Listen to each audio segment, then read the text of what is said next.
이번에 뉴스에 나온 그 문제가 많은 그 업체 누가 소개했을까요? 누가 소개해서 그 신부님들이 그 업체 가서 그 많은 피해를 봤을까요? 그것이 궁금합니다. 웨딩 컨설팅, 웨딩 플래너 뻔하죠. 근데 그 웨딩 플래너, 웨딩 컨설팅이 진짜 나쁜 인간들이에요. 그 웨딩 드레스 샵만 가면 추가비가 나오는데 웨딩 드레스 샵이 웨딩 컨설팅, 웨딩 플래너 없이는 망하거든요. 난 안 망하지만 컨설팅을 같이 하니까 참 재밌습니다. 그런데 가서 왜 신부님들이 피해를 입었을까? 역시 도둑 한 명을 경찰 10명이 못 지킨대잖아요. 사기꾼 한 마리를 경찰 100명이 못 잡습니다. 보이스피싱. 와, 이거 진짜 문제가 심각한데 나는 국정원이나 기무사나 검찰이나 경찰이 이거를 시스템화해서 다 잡을 수 있다고 생각하는데 그걸 못 잡잖아요. 스드메 사기업체도 똑같아요. 잡을 수 있어요. 스드메는. 내 말대로 하시면. 오늘부터 웨딩 박람회, 웨딩 컨설팅, 웨딩 플래너를 만나서 스드메 상담할 때 신상 웨딩 포함시키지 않은 스드메 패키지는 계약하지 않으면 돼요. 신상 웨딩 드레스를 포함시킨 패키지는 추가비가 나올 수가 없어요. 못 받아 먹어요. 그 사람들도 핑계댈 게 없어서. 신상 웨딩 드레스를 웨딩 드레스 샵 가서 골라 입는데 제일로 마음에 드는 드레스를 골라서 입을 거 아니에요. 그런데 무슨 추가비를 받아요? 안 받지. 이미 추가비 없이 신상 드레스 패키지를 계약했는데. 근데 중고 웨딩 드레스를 포함시킨 계약을 하면은요. 웨딩 드레스샵 방문했을 때 나쁜 드레스만 입혀줄 거 아니에요. 신부님 싸구리 패키지 계약하셨으니까 싸구리라고 말 안 하겠죠? 기분 나쁠까봐. 알뜰 패키지를 계약하셨으니까 이쪽 책자에 있는 드레스에서 드레스 골라서 입으시면 됩니다. 뭐 카다록은 이쁘겠죠? 3년, 5년, 10년 된 카다록도 뭐 카다록의 드레스는 변함이 없을 테니까. 단 카다록 속에 있는 드레스를 1년 전에 구매했을까? 5년 전에 했을까? 10년 전에 했을까? 딱 골라서 입으라 그랬는데 신부 눈물 나죠. 너무 나쁜 드레스 보여주니까. 여기서 환장하는 거죠. 그럴 때 이제 그 신랑을 갈구는 거죠. 이제 업체에서 신랑분 이쪽 드레스는 워낙 알뜰 패키지를 선택해서 이렇게 했는데 이쪽은 드레스 수입이고 신상이고 얼마 얼마 추가하면 이걸 해줄 수 있습니다. 생각해 주는 척하면서 참 거기에 당하는 신랑 신부 많죠. 신랑이야 뭐 신부 때문에 울며 겨자 먹기로다가 끌려당겨야 되는 사람이니까 뭐 할 수 없지만 신부에 의해서 싸구리 비싸고 이런 일이 생기는 거죠. 스드메는 솔직히 신부가 된장녀냐 아니면 진짜 알뜰한 신부냐 뭐 기타 등등을 따라서 이제 하게 되는 건데요. 그러니까 공짜란 패키지가 웨딩드레스 때문에 몇십에서 몇백만 원 추가가 되는 거죠. 심각한 추가비가 생기는 게 웨딩드레스 때문이에요. 투어 피팅도 안 해보고 스드메를 계약하는 신부한테 책임이 있는 겁니다. 아니 그 업체가 계약 안 하면 드레스 안 입혀준다? 그럼 그 업체 거래 안 하면 되잖아요. 웨딩 컨설팅에서 안 해주면 여러분이 그 웨딩 컨설팅 문화를 만들어가면 되는 건데 왜 끌려다녀가지고 웨딩 컨설팅한테 줄 돈 다 줘가면서 바보 소리 듣고 등신 소리 듣고 호구 소리 듣고 삽니까? 난 신부님들 뇌구조가 이상해요. 신랑한테는 그렇게 이기려고 덤비면서 왜 웨딩 플래너 웨딩 컨설팅한테 그렇게 끌려다니시죠? 여러분이 그렇게 안 똑똑한 분들이에요? 신랑을 이겨먹는 사람들이 웨딩 컨설팅, 웨딩 플래너도 이겨 먹어야 되지 않아요? 그리고 드레스 사진도 못 찍게 하는 굴욕적인 업체 가서 드레스를 왜 맞춥니까? 그 집 아니면 드레스 입힐 사람 없어요? 내가 드레스 구조를 얘기하면요. 드레스 만드는 공장은 우리나라에 제대로 만들 줄 아는 데는 10군데도 안 돼요. 수준 딸리는 드레스 만드는 데까지 해서 20곳 정도. 대한민국에는 모든 웨딩 드레스 잡은 그 20군데에서 드레스를 사다 써요. 아니라고 하지만 프랑스나 이태리나 또는 미국에서 직수입해서 쓰는 업체가 몇 군데나 되겠습니까? 빼놓고는 거의 그렇다고 보면 되고요. 고가샵도 그게 만들어지는 업체는 중국 쪽에서 만들어지는 거니까 따지고 보면 수입은 거의 99%가 중국산이라고 봐도 무방하지 않을까요? 내가 법을 피해가면서 말하는 거예요. 내가 옛날에 법을 공부를 했는데 내가 확신을 주는 멘트는 법에 저촉될 수 있지만 뭐 그럴 것이다 뭐 이렇게 퍼센트지로 말하는 건 전혀 근거가 없다고 했으니까요. 저도 그렇게 할게요. 내 딸을 검사 만들었어야 되는데 내 딸은 나중에 장차관이나 시켜야지. 국가를 위해서 중국을 상대로 하는 전투설에서 우리나라 문화를 지키고 우리나라 국민을 지키는 일을 시키려고 딸 공부를 열심히 시키고 있습니다. 내 딸은 여러분들보다 못났지만 엄청 잘 자라서 대한민국을 지킬 수 있는 아마 일꾼이 될 겁니다. 아빠 닮아서 재능 나눔을 하게 되겠죠. 돈보다는 국가를 사랑하고 중국이나 일본이나 미국한테 소련한테 무시당하는 대한민국을 살리는데 일조할 일꾼으로 키우고 있습니다. 전액 장학금 받고 이렇게 내가 재능 나눔하니까 그 보람이 있어요. 나를 존경하는 사람들이 내 옷 입고 강남에서 내가 33년 동안 예를 들어 5천 쌍을 했다.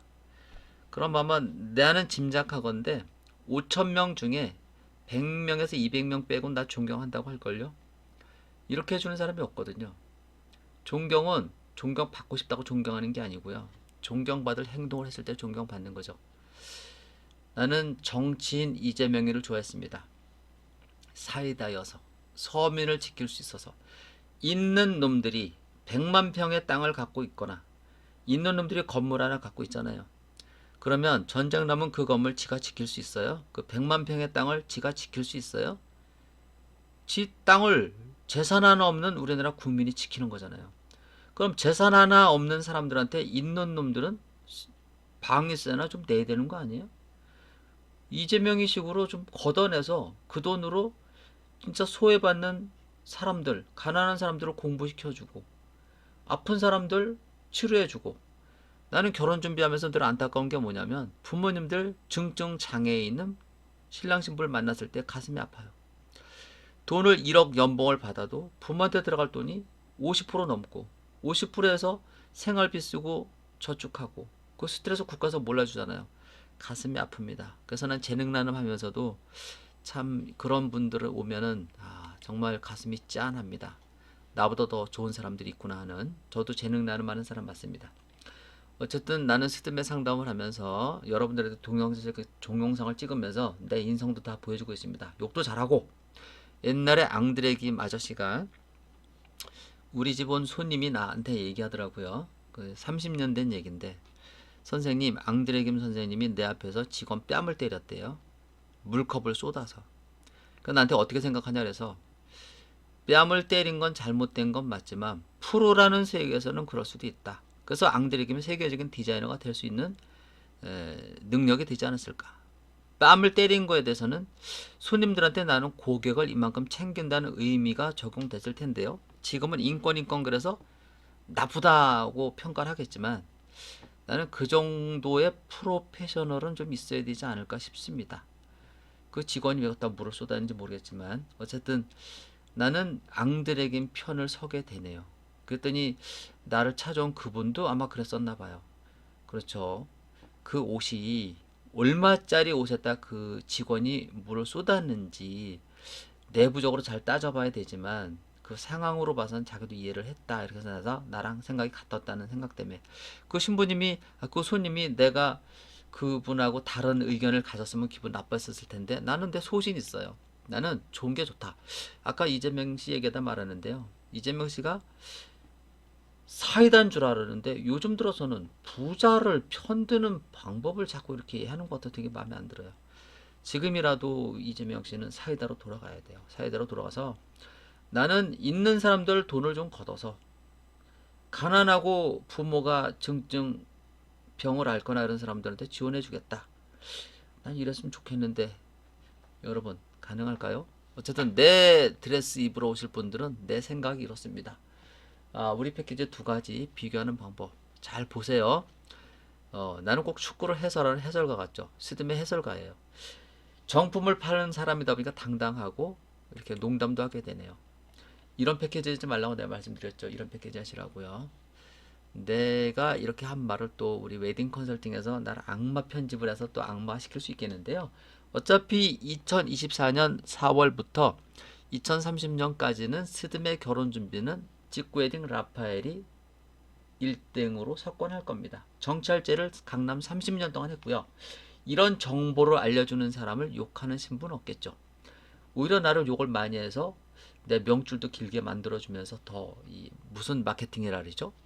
무슨 마케팅에 들어갔으면 좋겠네. 어쨌든 나는 사회에 큰 파장을 일으키는 일을 할 겁니다.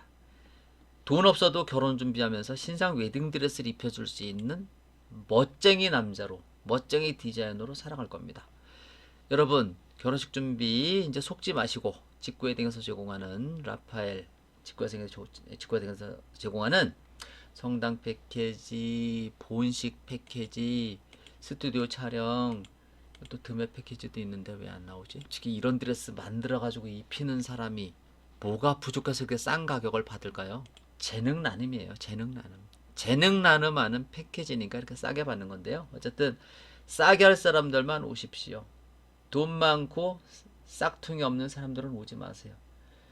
남을 이해할 수 있는, 배려할 수 있는, 길 가는 할머니 네 여권 한번 밀어줄 수 있고, 길 가는 네 여권 거는 아줌마 따뜻한 우유를 사줄 수 있는 마인드를 가진 착한 인성을 가진 사람들이 내 상품을 이용하게 되면 나도 그 신부가 행복하게 살 수 있도록 기도해주는 마음으로 드레스를 입힐 수 있습니다. 그리고 내가 이제 결혼하는 분들한테 한 가지 힌트를 드릴게요. 여러분이 아기를 낳으면 다들 천재라고 생각해서 학원을 10군데, 20군데 보낼 가능성이 많습니다. 그렇지만 IQ 테스트는 바로 해결이 됩니다. 근데 머리가 나쁜 아들도 딸도 신랑 신부가 사랑으로 대화형으로 키우면 명품 아들 딸이 될 수 있다는 거 나는 확실하게 알고 있습니다. 그리고 때려서 안 될 사람도 있고 때려서 될 사람도 있는데 나는 자식을 때려본 적은 없는 것 같습니다. 그런데 명품으로 키웠습니다. 사랑으로. 어쨌든 여러분도 내 드레스 입고 결혼하는 분들, 내가 욕하고 했던 부분들은 이해하시고 아름다운 웨딩드레스를 만드는 사람이 아름다운 생각을 해서 이런 이벤트 하니까 알뜰하게 결혼 준비할 분들만 오시기 바랍니다. 감사합니다.